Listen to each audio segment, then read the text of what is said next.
Hello दोस्तों, मेरा नाम है अभिषेक और आप सब देख रहे हैं स्टडी विद तभी। तो दोस्तों, आज की इस वीडियो में हम पढ़ेंगे त्रिकोणमिति। ये त्रिकोणमिति भी हमारी पहली वीडियो है। तो चलिए त्रिकोणमिति पढ़ना स्टार्ट करते हैं। देखिए, त्रिकोणमिति की जब भी बात आती है, त्रिग्नोमेट्री की जब भी बात आती है, तो आपके दिमाग में तुरंत आ जाना चाहिए कि ये हमेशा त्रिभुज की बात करता है। त्रिकोणमिति के जो भी नियम हैं, जो भी फार्मूले हैं, वो सब केवल त्रिभुज में लगते हैं और त्रिभुज भी समकोण त्रिभुज होना चाहिए। ठीक है, जैसे कि हम जानते हैं त्रिभुज में 3 कोण होते हैं, तो एक कोण आपका 90 अंश होगा समकोण त्रिभुज में, बाकी जो 2 न्यून कोण बचेंगे उनके लिए हम त्रिकोणमिति अनुपात निकालते हैं। ठीक है, तो 2 चीज़ें क्लियर हुई। त्रिकोणमिति हमेशा त्रिभुज में लगेगा और समकोण मतलब केवल समकोण त्रिभुज में लगेगा। ठीक है, आइए हम पहले एक त्रिभुज बना लेते हैं, समकोण त्रिभुज। देखिए, ये कुछ इस तरीके का हम एक समकोण त्रिभुज बना लेते हैं समझने के लिए। ठीक है, और इसमें भी हम बताएंगे क्या लंब है, क्या आधार है, क्या कर्ण है। ठीक, तो यहाँ पे अगर हम नेमिंग कर दें ए, बी और सी, तो ये हमारा 90 अंश हो गया। ठीक है, ऐसे बन गया, इसका मतलब 90 अंश हो गया। और ये 2 कोण हमारे न्यून कोण हो गए। ठीक, इसका नाम हम देते हैं थीटा और इसका नाम हम देते हैं अल्फा। ठीक है, केवल नाम है। ठीक अब देखिए, अब इन्हीं 2, जैसे ये समकोण हो गया, उसके बाद 2 जो कोण बचते हैं ये न्यून कोण होंगे। ठीक है, अब इन्हीं कोणों के लिए हम निकालते हैं त्रिकोणमिति अनुपात। तो हमारे 6 त्रिकोणमिति अनुपात होते हैं। पहले 3 मुख्य होते हैं, साइन कॉस टैन, और इन्हीं का उल्टा 3 होता है। ठीक है, सेक कॉसेक और सेक। आइए सबका निकालते हैं और बारी बारी से समझते हैं।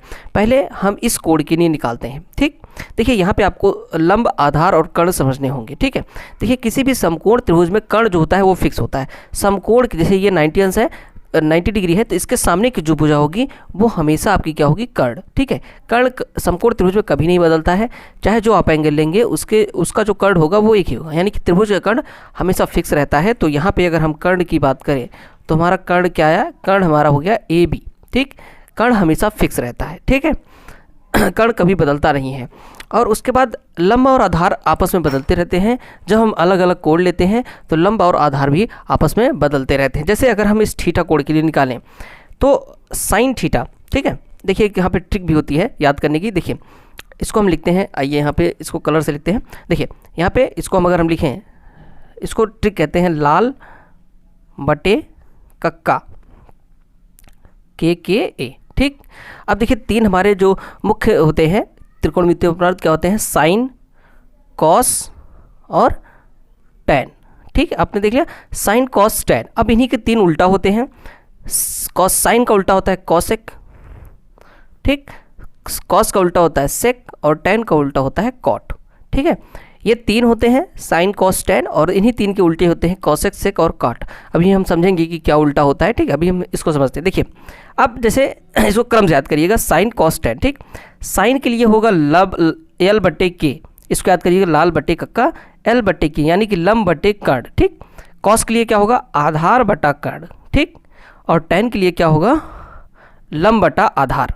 अब कैसे हम निकालेंगे क्या लंब है क्या कर्ण है, आइए अभी हम इसको समझ लेंगे। ठीक है, तो साइन के लिए होता है लंब बटा कर्ण, कॉस के लिए होता है आधार बटा कर्ण, के का मतलब कर्ण, एल का मतलब लंब, ए का मतलब आधार होता है। ठीक है, टैन का मतलब है लंब बटा आधार, और कॉसेक का मतलब सेम इसी तरीके से होता है कर्ण बटा लंब। उसके इसी का उल्टा सेक का मतलब होता है कर्ण बटा आधार, और कॉट का मतलब होता है आधार बटा लंब। आइए पहले हम एक एक निकालते हैं। देखिए अब पहले एक चीज़ यहाँ पे अब आते हैं, जैसे देखिए समकोण त्रिभुज में कर्ण तो फिक्स होता है, तो फिर आधार और लंब कैसे पता करेंगे। ठीक है, देखिए जैसे हमने ये वाला कोण लिया, कोण थीटा, तो इसके लिए जो लंब होगा वो इसके जस्ट सामने वाली भुजा होगी। देखिए इसके सामने कौन सी भुजा रही है। ठीक है, देखिए यहाँ पे हम एक चीज़ लाइन लिख देते हैं, यहाँ पे इसको याद कर लीजिएगा कि कोण की सामने की भुजा, कोण के सामने की भुजा लंब होती है, लंब होती है। आप इसको याद कर लीजिएगा। और कोण भी न्यून कोण होना चाहिए, समकोण नहीं। ठीक है, समकोण के सामने की भुजा कर्ण होती है, ना कि लंब। ठीक है, समकोण को छोड़ करके जो 2 कोण हमारे न्यून कोण बचते हैं तो उनके सामने की भुजा क्या होती है, लंब होती है। जैसे अगर इस कोण के लिए हम पूछें इस कोण के लिए लंब क्या होगा, तो आप बताएंगे BC। अगर हम इस कोण के लिए पूछें तो आप बताएंगे कि AC। ठीक है, देखिए कर्ण फिक्स हो गया, हमने लंब भी आपको बता दिया, तो जो तीसरी भुजा बचेगी वो हमारा आधार हो जाएगी। जैसे इस कोण के लिए आपका जो लंब होगा वो BC होगा, आधार AC होगा, और कर्ण तो फिक्स है। आइए लिख लेते हैं कोण यहाँ पे देखिए, उसके बाद हम त्रिकोणमिति अनुपात भी निकालते हैं। कोण थीटा के लिए आइए देखिए फिगर से हम समझते हैं, कर्ण हमारा AB क्या होगा, ए बी बराबर ये वाली भुजा क्या होगी, कर्ण होगी। ठीक, इसको हमने कर्ण बना लिया। और उसके बाद आते हैं, देखिए हमने बताया कोण के सामने की भुजा लंब होती है, यानी कि बी सी क्या होगा हमारा, बी सी जो हो जाएगा वो हमारा लंब हो जाएगा। ठीक, और ए सी क्या होगा, ए सी हमारा हो जाएगा क्या, आधार। ठीक है, जो एक भुजा बचती है वो आधार हो जाती है। कर्ण और लंब हमने फिक्स कर लिया, जो भुजा बची वो हमारा आधार हो जाएगी। ठीक, आइए अब हम निकालते हैं थीटा के लिए छवो त्रिकोणमितीय अनुपात को निकालते हैं। ठीक है, तो सबसे पहले हमारा साइन थीटा आता है। साइन थीटा का अगर हम यहाँ से निकालें लाल बट्टे कक्का से, तो हमें पता चलता है कि साइन थीटा पहला वाला होता है और इसका मतलब होगा लंब बटा कर्ण। ठीक, तो आइए देखते हैं थीटा के लिए लंब क्या है।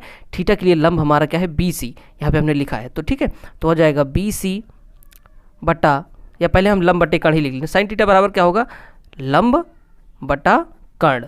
ठीक, समझे, लंब का मतलब एल, कर्ण का मतलब के। अब देखिए लंब क्या है हमारा, बी सी है, और ये क्या है, कर्ण क्या है, ए बी है। ठीक, ये हो गया। आइए इसी तरीके से हम कॉस का निकाल लेते हैं। कॉस थीटा इसी एंगल के लिए, देखिए कॉस थीटा का मतलब होगा आधार बटा कर्ण। ठीक, कॉस थीटा का मतलब क्या होता है, आधार बटा कर्ण। ठीक, आधार क्या है यहाँ पे, आधार हमारा है ए सी और आधार बटा कर्ण, कर्ण क्या है, ए बी। ठीक, फिगर से भी आप देख लीजिएगा ए सी और ए बी। ठीक, आइए इसके बाद निकालते हैं यहाँ पे हम क्या, टेन निकालेंगे। Tan theta is equal to, tan theta यहाँ से अगर लाल बटे कक्का से देखें तो क्या होता है, लंब बटा आधार। ठीक, हमने लंब लिखा हुआ है थीटा के लिए, लंब हमारा क्या है बी सी और बटा इसका क्या होगा, आधार, आधार क्या है हमारा ए सी। ठीक, ये तो हमारे तीन जो है त्रिकोणमितीय अनुपात हो गए। और तीन इसी के जस्ट उल्टा होते हैं, जैसे कॉसेक थीटा हमें लिखना है, कॉसेक थीटा, तो कॉसेक थीटा बराबर क्या होगा, जैसे यहाँ पे क्या लिखा हमने, लंब बटा कर्ण, तो ये हो जाएगा कर्ण बटा लंब, और इसकी का उल्टा हो जाएगा ए बी बटा बी सी। ठीक है, इसी कोण के लिए देखिए कर्ण क्या है हमारा, कर्ण हमारा ए बी है और लंब क्या है हमारा, लंब ये बी सी है, तो हमने इसको लिख दिया। साइन का जस्ट उल्टा होता है कॉसेक। ठीक, और कॉस का जस्ट उल्टा होता है सेक, इसको आप याद रख लीजिएगा, सेक थीटा।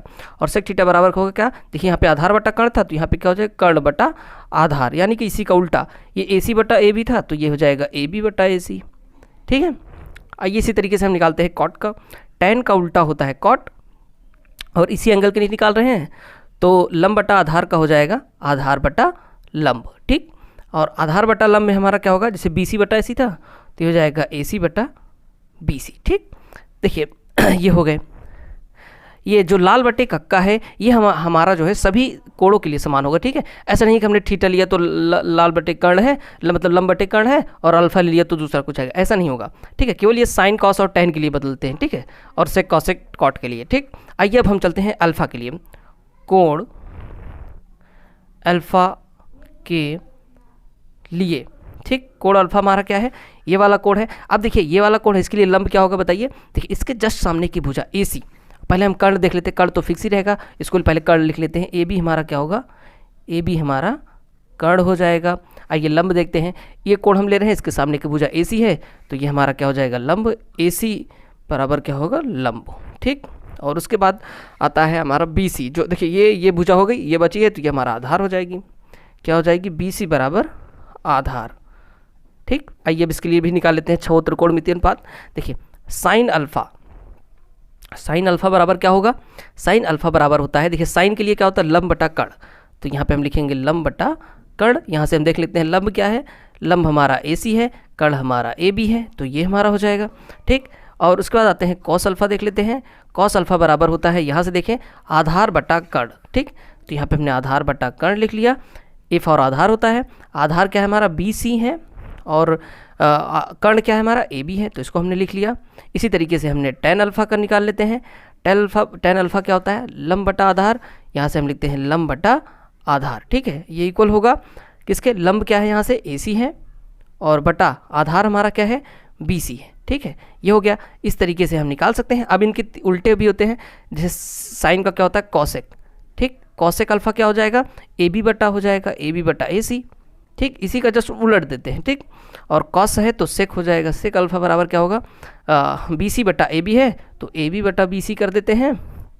और उसके बाद टेन का होता है कॉट अल्फा, तो कॉट अल्फा बराबर क्या हो जाएगा, ए सी बटा बी सी है, तो इसको हम लिख देते हैं बी सी बटा ए सी, तो ये हमारे 6 त्रिकोणमितीय अनुपात हमने आपको बता दिए। तो सबसे पहले जो मैं आपको यहाँ पे जो मेन पॉइंट्स हैं उनको फिर से एक बार बता देता हूँ। देखिए, त्रिकोणमिति हमेशा समकोण त्रिभुज में लगती है। समकोण त्रिभुज में एक कोण समकोण हो गया, बाकी जो 2 बचे कोण है वो न्यून कोण होंगे। और सभी कोणों के लिए कर्ण, देखिए त्रिभुज में कर्ण एक ही होता है, कर्ण हमेशा फिक्स रहता है, लेकिन जो 2 न्यून कोण है उनके लिए लंब बदलते रहते हैं, लंब और आधार बदलते रहते हैं। तो हमने सबसे आसान तरीका आपको एक लाइन में यहाँ पे बताया है कि जो भी कोण आप लेंगे न्यून कोण, ठीक है, समकोण नहीं, न्यून कोण के सामने की जो भुजा होगी वो आपका लंब हो जाएगी। उसके बाद कर्ण लंब हो ही गए, जो बचेगी वो हमारा आधार हो जाएगी। ऐसा नहीं है कि आधार हमेशा नीचे ही होंगे, जब ये वाला हम कोण ले लेंगे आधार हमारा ये हो जाएगा, ठीक है। तो इसको देख लीजिएगा। और 6 त्रिकोणमितीय अनुपात के लिए आपको मैंने सार्टिक बता दी है कि साइन का लंब बटे कर्ण, कॉस का आधार बटे कर्ण और टैन का लंब बटे आधार होता है। बाकी इनकी जो 3 उल्टे होते हैं, सेक कॉसेक और सेक कॉसेक और काट जो होता है वो इसी का जस्ट उल्टा होता है। तो आप इसको 1-2 बार लिख के याद कर लीजिएगा,